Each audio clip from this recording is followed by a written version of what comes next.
Streamer fishing is not the proverbial chuck and chance it that some people would have it. It's quite skillful actually on rivers, and it's great fun, and I've had some great fun this last few days.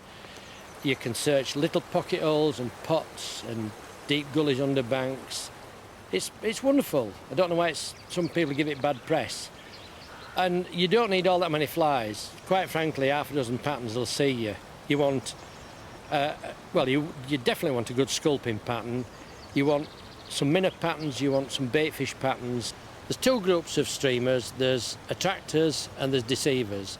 Your deceivers, I suppose, you could class as your imitators, like your sculpins, your fry patterns, your baitfish patterns, patterns that copy minnows and dace fry and this kind of thing. And then on the attractor front, well, you can't go wrong with various coloured woolly buggers, quite frankly.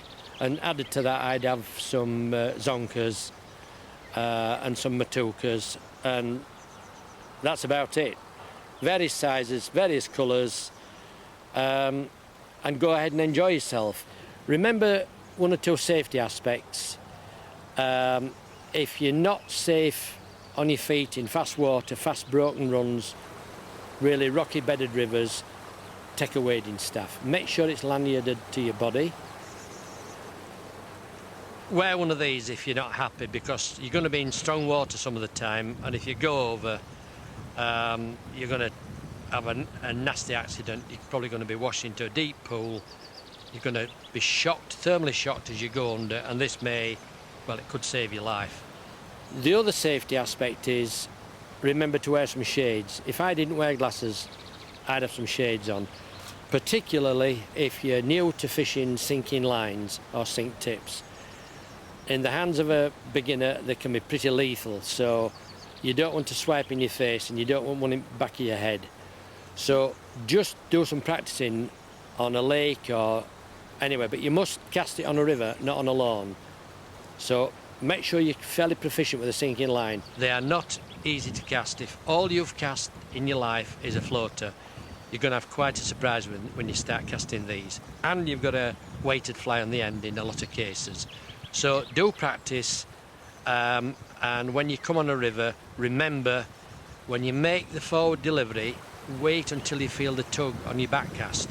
Don't start coming forward until you feel the full drift of the back cast hit you on the way back. When you feel the load come on, and then smoothly launch forward. Don't go snatching like you probably do with dry fly. And also remember, you can't make false casts with this. So if you can't get distance, drop it on, clean it, wait, pop it over again, and with a bit of practice, if you're smooth, you'll be able to hit the far bank. The other thing I've noticed in this river is the amount of crayfish there are. It's the non-native, the invader, the American signal crayfish. They're all over. There's thousands of them, and fish are definitely eating them. They're not, of course, tackling these monsters. They're not even tackling the ones as long as your finger. Remember, crayfish hatch from eggs.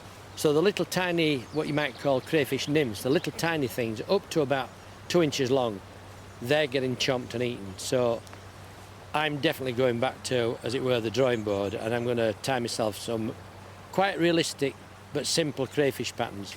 So tie yourself a few baitfish patterns and some sculpins, woolly buggers, and just go ahead and have fun. Tie some flies and get out there with your streamers. It's great, and you'll probably catch the biggest fish in the river. You'll probably catch the biggest fish in your length. And this year in April I had 2 fish, well, to me were fish of a lifetime for our river. This river, a few miles lower down, in April, on a snappy poodle, 120 inches. The following week, exactly the same fly, 118.5 inches.